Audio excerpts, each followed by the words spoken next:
नमस्कार साथियों, मैं शिवदेव कुमार आपका बहुत बहुत स्वागत करता हूँ। पिछले टॉपिक में मैंने पढ़ाया था प्रगतिशील शिक्षा क्या होती है, उसकी विशेषताएं क्या होती हैं, उसके मुख्य उद्देश्य क्या हैं। और आज हम टॉपिक लेकर आए हैं आपके लिए समावेशी शिक्षा। समावेशी शिक्षा बहुत ही इम्पोर्टेंट टॉपिक है। आज इस टॉपिक के बारे में सब कुछ जानेंगे, इसकी क्या विशेषताएं हैं, इसके उद्देश्य क्या हैं और इसका फायदा क्या है। आइए साथियों, बिना किसी देरी के जानते हैं समावेशी शिक्षा। आज का टॉपिक है समावेशी शिक्षा। इसको हम बहुत ही सरल भाषा में समझेंगे, किसी भी तरह की क्लिष्ट भाषा का उपयोग नहीं करेंगे। यहाँ थोड़ा किताब को साइड से रखते हुए हम इसको समझेंगे बिल्कुल सरल भाषा में। समावेशी शिक्षा को हम इंग्लिश में बोलते हैं इंक्लूसिव एजुकेशन। क्या बोलते हैं? Inclusive education. समावेशी शिक्षा को बोलते हैं इंक्लूसिव एजुकेशन। इंक्लूड माने शामिल करना,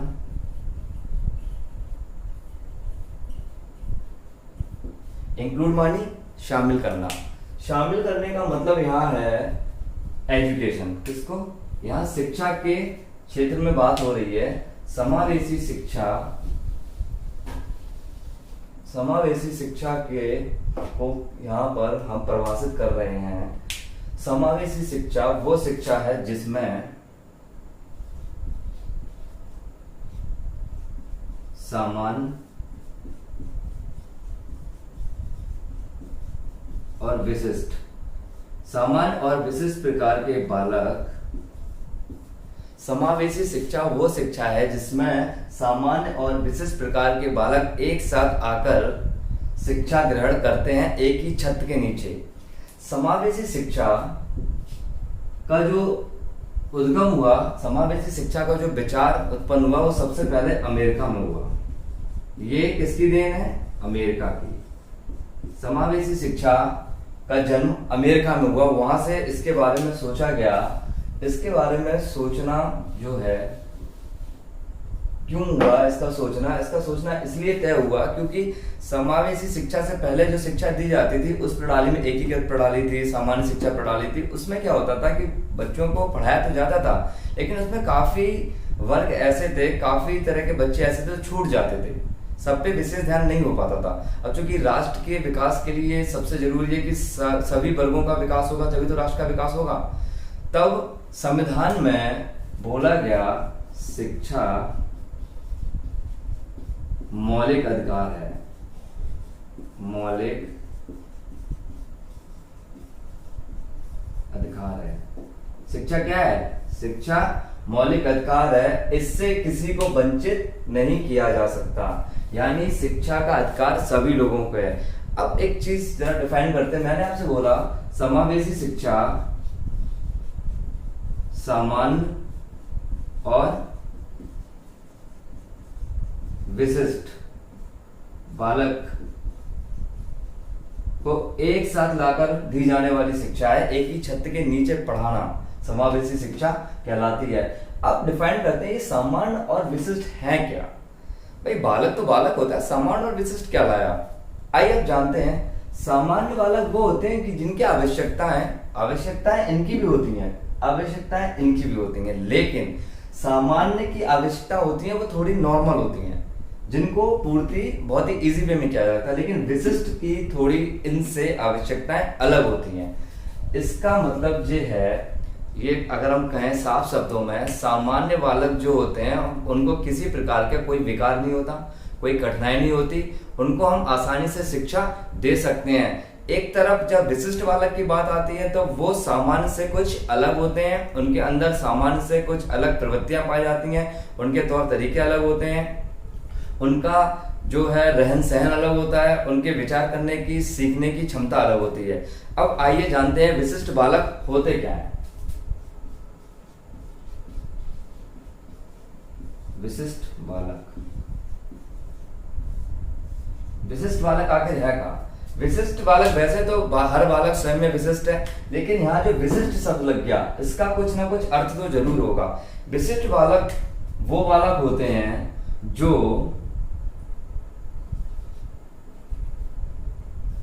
अगर हम इनको तीन हिस्सों में बांट के रखे हैं, एक होते हैं शारीरिक,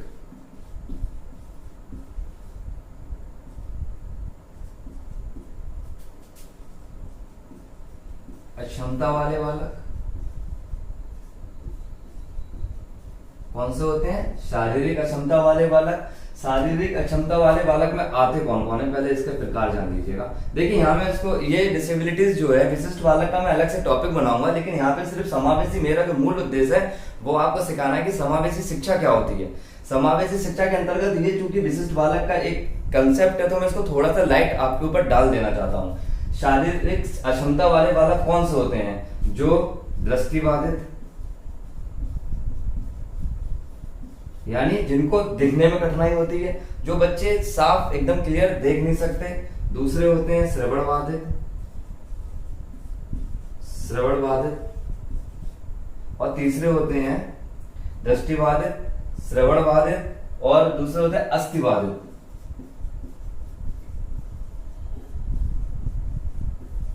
अस्थिबाधित यानी दृष्टि का मतलब आंख, जिसको दिखाई देने में प्रॉब्लम होती हो वो बालक, जिनको देखने में प्रॉब्लम हो वो बालक, जिनको सुनने में प्रॉब्लम हो वो बालक, जिनको चलने फिरने में प्रॉब्लम हो, यानी बोन से जुड़ा हुआ मैटर है, ज्वाइंट से, जिनको चलने फिरने में प्रॉब्लम हो। तो शारीरिक अक्षमता वाले बालक, जो पहली श्रेणी हमने बताई, शारीरिक अक्षमता वाले बालक में कौन कौन है? दृष्टिबाधित, जिसको कम दिखाई देता हो, श्रवण, जिसको कम सुनाई देता हो, और अस्थिबाधित, जिसको चलने फिरने में प्रॉब्लम हो। नेक्स्ट पॉइंट है हमारा, ये तीन प्रकार की श्रेणियां मैं आपको बताऊंगा।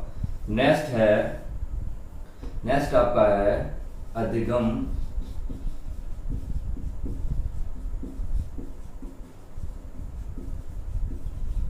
अक्षमता वाले बालक। कैसे बालक? अधिगम अक्षमता वाले बालक। अब अधिगम अक्षमता वाले बालक कौन होते हैं? अधिगम अक्षमता वाले वो बालक होते हैं जिसको पढ़ने में कठिनाई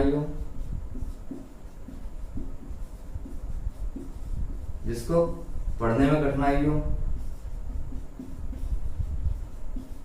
बहुत सरल भाषा में बता रहा हूं मैं, बोलने में कठिनाई हो। ये टॉपिक आपका एकदम मलाई की तरह क्लियर हो जाएगा। अधिगम अक्षमता वाले बालक वो होते हैं जिसको पढ़ने में कठिनाई हो, यानी पढ़ने में कठिनाई हो, बोलने में कठिनाई हो, और लिखने में कठिनाई हो।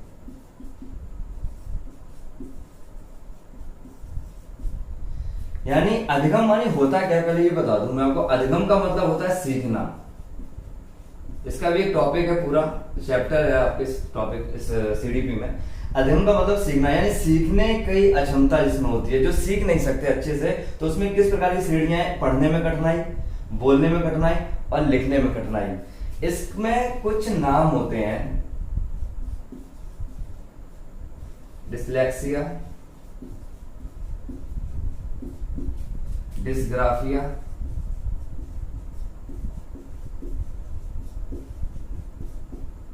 और डिसलेक्सिया, डिस्ग्राफिया, और अफेजिया या डिफेजिया। ये आप थोड़ा सा, इसको मैं ब्रीफली बताऊंगा अलग टॉपिक में। विशिष्ट बालक में मैंने बताया शारीरिक क्षमता वाले बालक, अक्षमता वाले, अधिगम अक्षमता वाले बालक, यानी जिसको सीखने में प्रॉब्लम है, वो डिसलेक्सिया, डिस्ग्राफिया, अफेजिया या डिफेजिया। अब नेक्स्ट है, ये दूसरा पॉइंट था। तीसरा पॉइंट है आपका बौद्धिक क्षमता वाले। बौद्धिक, इसमें होगा आपका बौद्धिक, या फिर इसको बोल सकते हैं मानसिक। बौद्धिक क्षमता वाले या मानसिक, इसमें बालक को श्रेणी में रखा गया है। पहला है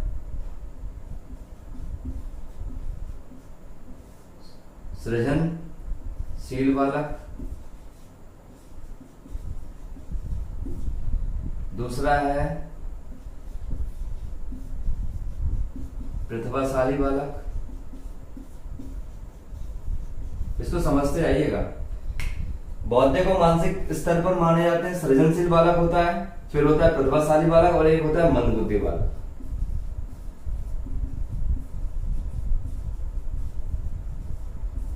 एक कौन सा होता है, मंदबुद्धि बालक। ये 3 कैटेगरी मोस्टली पाई जाती हैं, बौद्धिक रूप से, मानसिक रूप से।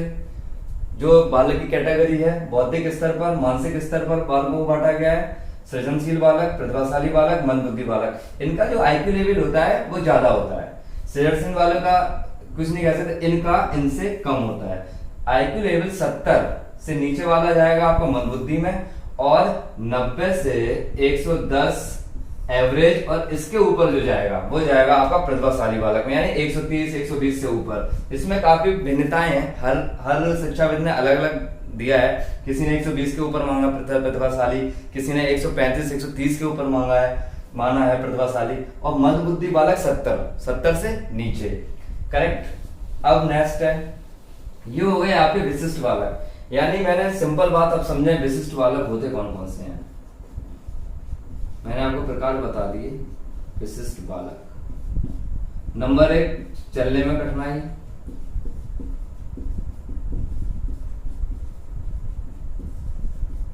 नंबर 2, बोलने में कठिनाई।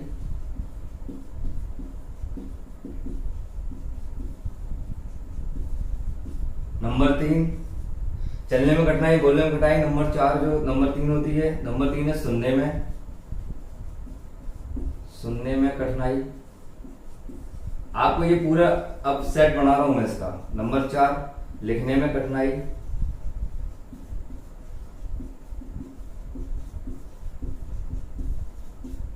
नंबर 5,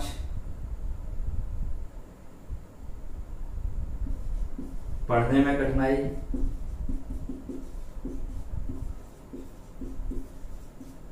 नंबर 6, पढ़ने में, लिखने में, और देखिए कौन सा है, चलने में, बोलने में, सुनने में, लिखने में, पढ़ने में, और नेक्स्ट है आपका गणित सीखने में कठिनाई। ये रह गया है, सीखने में कठिनाई। विशिष्ट बालक जो होते हैं वो इस तरह के होते हैं। कुछ कठिनाइयां उनकी ऐसी होती है, चलने में कठिनाई, बोलने में कठिनाई, सुनने में कठिनाई, लिखने में कठिनाई, पढ़ने में कठिनाई, गणित सीखने में कठिनाई, और बहुत है। कक्षा में बात ना कर पाने में, बात ना समझ पाने में कठिनाई। ये कुछ प्रकार हैं बालक के, इन सबको विशिष्ट श्रेणी में रखा जाएगा। और ये है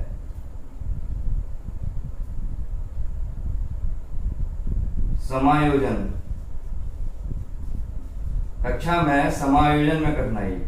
ये कुछ बालक होते हैं बच्चों, कक्षा में समायोजन नहीं बना पाते हैं, उनके कोई दोस्ती नहीं बनते, पीछे बैठे रहते हैं। ये वो बालक हैं। प्रतिभाशाली बालक बता दिया है, मंदबुद्धि बालक बता दिया है, और आपको सृजनशील बालक बता दिया है। और जो विशिष्ट बालक में कुछ ये भी बालक शामिल हैं जिनको चलने में कठिनाई, बोलने में कठिनाई, सुनने में कठिनाई, लिखने में कठिनाई, पढ़ने में कठिनाई, गणित सीखने में कठिनाई, बात ना समझ पाने में कठिनाई, समायोजन में कठिनाई। तो विशिष्ट बालक का आपको पूरा हमने सार बता दिया है कौन कौन से बालक होते हैं। अब आ जाते हैं हम अपने मेन टॉपिक समावेशी शिक्षा पर। तो समावेशी शिक्षा कहती है कि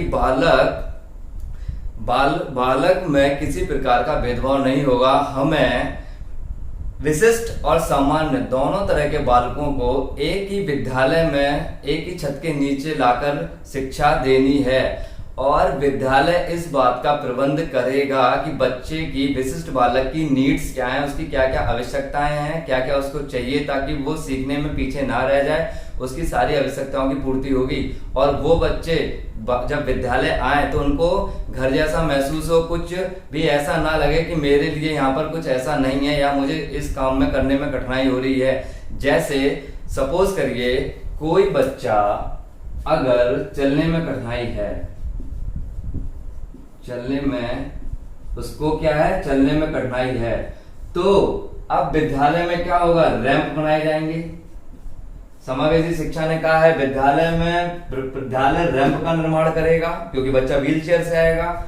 और कक्षाओं के दरवाजे कैसे किए जाएंगे, चौड़े किए जाएंगे क्योंकि व्हील चेयर से ही बच्चा अंदर आएगा।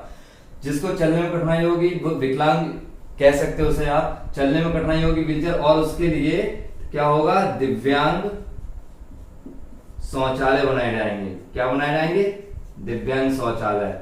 ये सब सुविधाएं कौन जुटाएगा, ये सब सुविधाएं कौन जुटाएगा, ये सब सुविधाएं जुटाएगा आपका विद्यालय प्रशासन। देखिए, समावेशी शिक्षा किसी विशेष विद्यालय का प्रबंध नहीं करती, किसी विशेष विद्यालय को स्वीकार नहीं करती है, बजाय ये कहती है कि सामान्य विद्यालय ही दोनों प्रकार के बच्चों के लिए सभी सुविधाएं मुहैया कराएगा। फिर आती है सुनने में कठिनाई। सुनने में कठिनाई के लिए क्या होगा?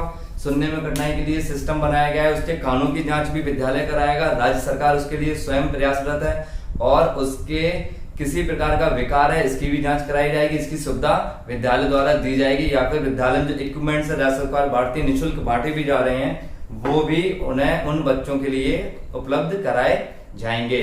नेक्स्ट है आपका चलने में कठिनाई में व्हील चेयर प्रोवाइड कराई जा रही है। आप देखते हैं सुविधाएं चलती हैं, राज्य स्तर पर, केंद्र स्तर पर योजनाएं बन रही हैं। ये सब योजनाएं इसलिए बन रही है ताकि सभी प्रकार के बालक को शिक्षा मुहैया कराई जाए, उनको भी समाज में आने का अधिकार है, उनको भी शिक्षा लेने का अधिकार है, उनको भी समाज के विकास में, राष्ट्र के विकास में अपनी भागीदारी लेने का अधिकार है, यानी अपने पार्टिसिपेट करने का अधिकार है। अब बात करते हैं जो समावेशी शिक्षा है, ये जो है आपकी एनसीईआरटी एक संस्था है, NCERT national council of education research and training, इसने कुछ परिभाषा दी है। एनसीईआरटी कहती है कि धर्म, जाति, लिंग, परिवार, समाज, क्या दी है? एनसीईआरटी कहता है कि धर्म, जाति, लिंग, परिवार, समाज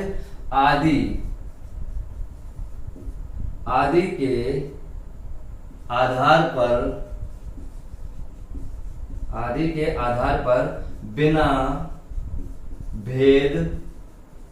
भेदभाव किए, धर्म, जाति, लिंग, परिवार, समाज आदि के आधार पर बिना भेदभाव किए एक ही विद्यालय में, किसमें? एक ही विद्यालय में शिक्षा देना ही क्या है? समावेशी शिक्षा है। कैसी शिक्षा है? समावेशी शिक्षा है, समावेशी शिक्षा है। तो एनसीईआरटी ने बोला है कि धर्म, जाति, लिंग, परिवार, समाज आदि के आधार पर बिना भेदभाव किए एक ही विद्यालय में शिक्षा देना ही समावेशी शिक्षा है। अब आप समझ गए होंगे, और मैंने ये भी बता दिया है, समावेशी शिक्षा में विशिष्ट और सामान्य बालकों को एक साथ मिलकर पढ़ाया जाता है, यानी सामान्य बालक, विशिष्ट बालक में किसी प्रकार का भेदभाव नहीं किया जाता है। समावेशी शिक्षा जो है, देखिए संविधान ने सीधे कह दिया कि जो शिक्षा है वो सबका मौलिक अधिकार है। इसमें कुछ स्पेशल एक फैक्टर है, इसमें हमने आपको इसकी कैटेगरी बता दी विशिष्ट बालकों की, लेकिन एक ऐसी कैटेगरी है जो है तो सामान्य, लेकिन उन्हें समाज में सबसे नीचे श्रेणी में देखा गया, तो वो भी इसको शामिल करने के लिए उन्होंने साफ कह दिया, भैया इसमें तो हम किसी को छोड़ ही नहीं सकते।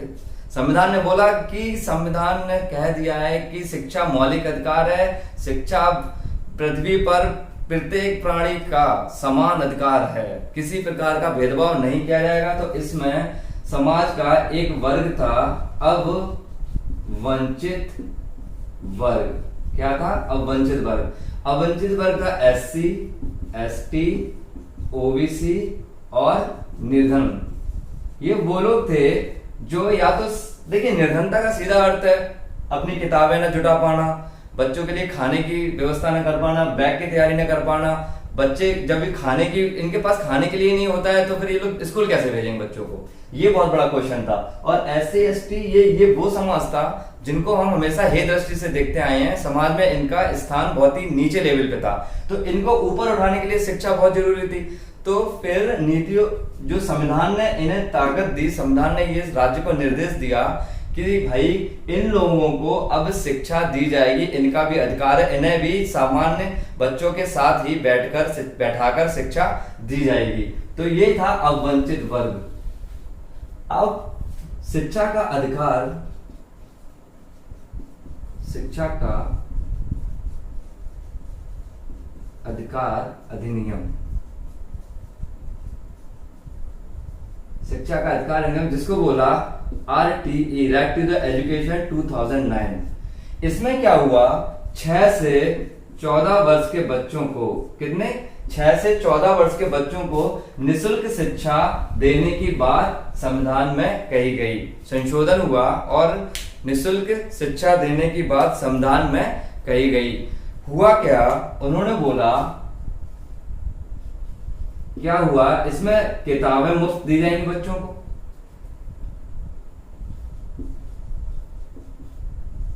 मध्याह्न भोजन यानी लंच भी वहीं दिया जाएगा, मिड डे मील जिसको बोला जाता है।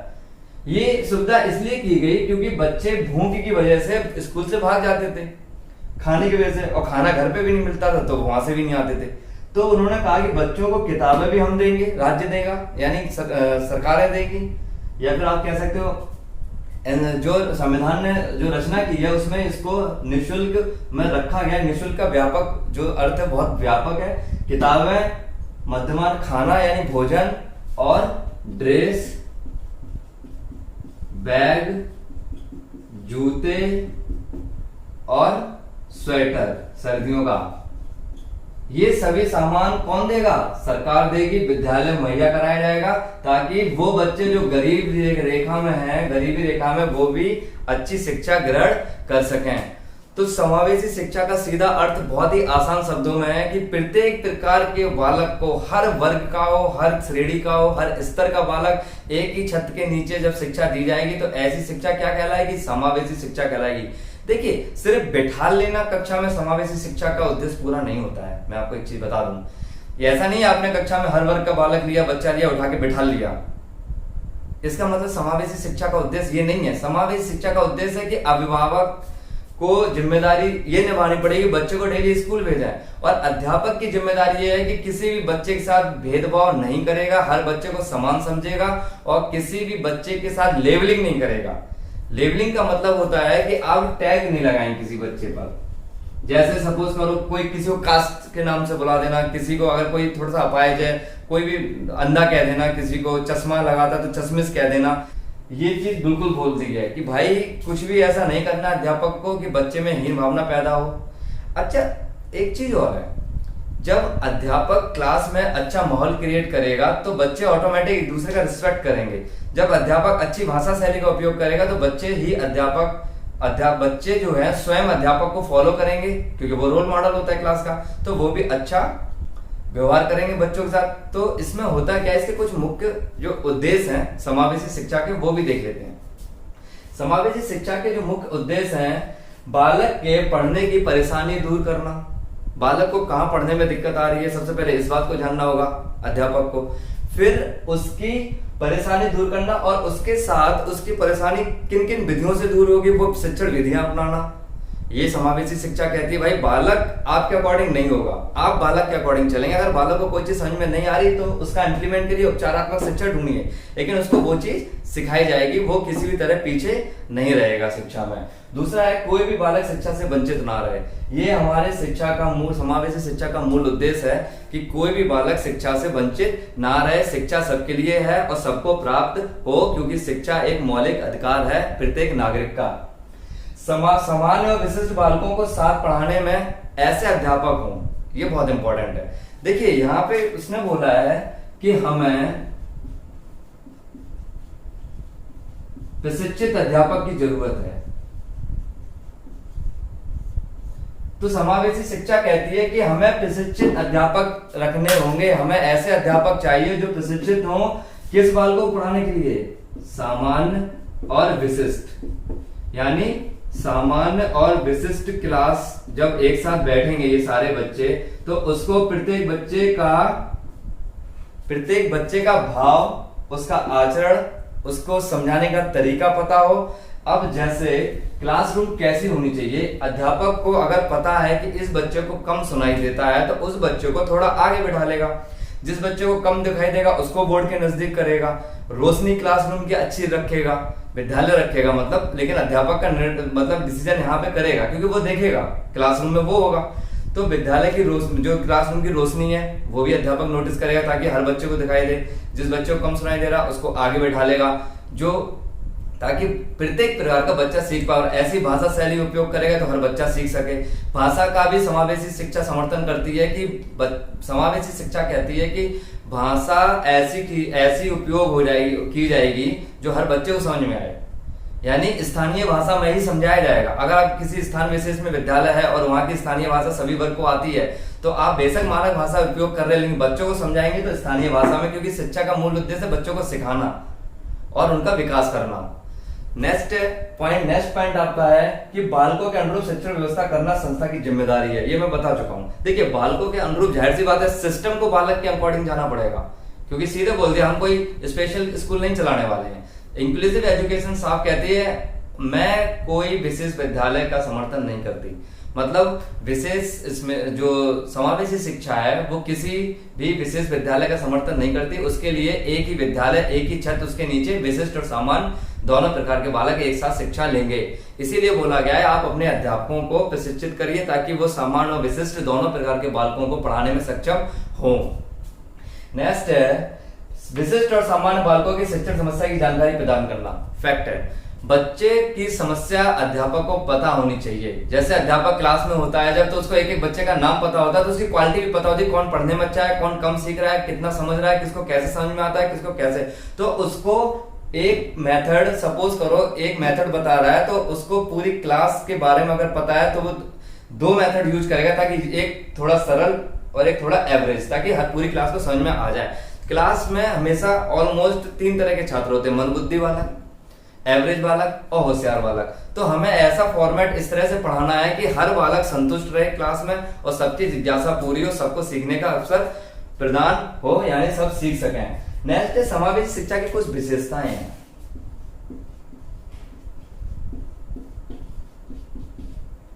समावेशी शिक्षा की विशेषताएं। समावेशी शिक्षा की विशेषताएं हैं कि इसमें प्रत्येक बालक समान समझे जाएंगे। सामान्य बालक प्लस विशिष्ट बालक। समावेशी शिक्षा कहती है हमारे लिए ये दोनों एक समान है, हम दोनों को बराबर सीखने का मौका देंगे, दोनों को बराबर अवसर मुहैया कराएंगे। ठीक है, नेक्स्ट है आपका, और ये शिक्षा, समावेशी शिक्षा प्रत्येक बालक का व्यक्तिगत, कैसा व्यक्तिगत विकास करती है। समावेशी शिक्षा प्रत्येक बालक का व्यक्तिगत विकास करती है और वह सामान्य बालक, विशिष्ट बालक को एक ही प्रकार का समझती है, कोई भेदभाव नहीं करती है। और समावेशी शिक्षा का सबसे बड़ी विशेषता यही है, समावेशी शिक्षा की सबसे बड़ी विशेषता है कि इसमें बालक एक दूसरे की सहयोग करने की भावना सीखते हैं। भाई बालक एक साथ रहेंगे, सहयोग करने की भावना।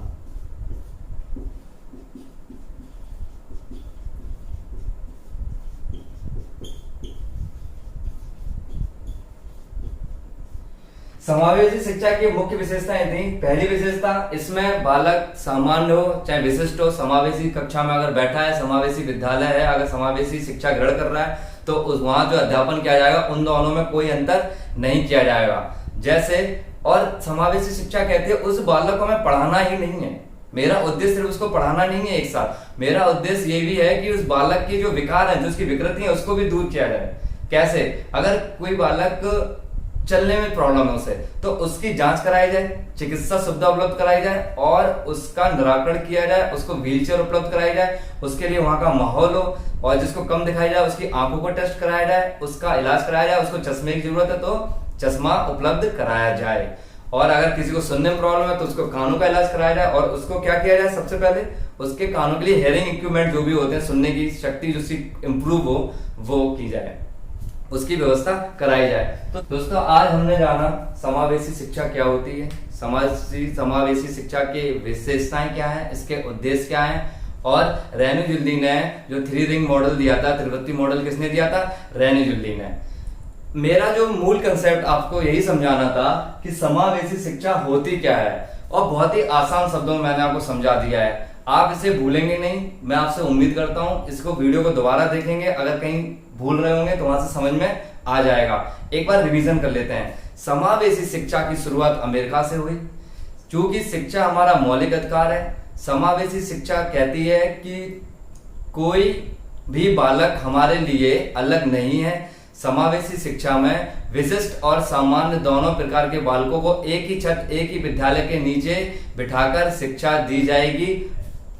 समावेशी शिक्षा कहती है कि इसके अंदर विशिष्ट बालक और सामान्य बालक एक ही समझे जाते हैं। यह शिक्षा प्रत्येक बालक के व्यक्तिगत विकास पर ध्यान देती है। समावेशी शिक्षा में विशिष्ट बालक मैंने कौन से बताए? चलने में दिक्कत, सुनने में दिक्कत जिसको होगी, जिसको बात करने में प्रॉब्लम होगी, कक्षा में समायोजन कर सकने में प्रॉब्लम किसी किसी को होती है। बहुत से बालक होते हैं जो पीछे बैठे रहते हैं, कम बात करते हैं, वो भी बालक किसी में क्लास किसी की पढ़ाई छूट जाए उन बालक को भी शामिल करना है। जो बच्चे गरीब हैं उन्हें भी शामिल करना है, नीचे वर्ग में SC ST OBC उन्हें भी शामिल करना है, और जो मंदबुद्धि है उन्हें भी शामिल करना है, जिन्हें कम सुनाई देता है उन्हें भी शामिल करना है, जिन्हें लिखने में प्रॉब्लम उन्हें भी शामिल करना है, जिन्हें चलने में प्रॉब्लम उन्हें भी शामिल करना है। कुल मिलाकर प्रत्येक वो बालक जो सामान्य बालक से थोड़ा सा अलग है उसे भी हम एक सामान्य बालक के साथ ही बिठाकर शिक्षा देंगे। दोस्तों, समावेशी शिक्षा का कंसेप्ट आज का पूरा हुआ। आपसे फिर मिलेंगे नेक्स्ट टॉपिक के साथ। तब तक के लिए इसको पढ़िए और अच्छे से रिवीजन करिए और बाद में आप नोट्स भी बनाइएगा।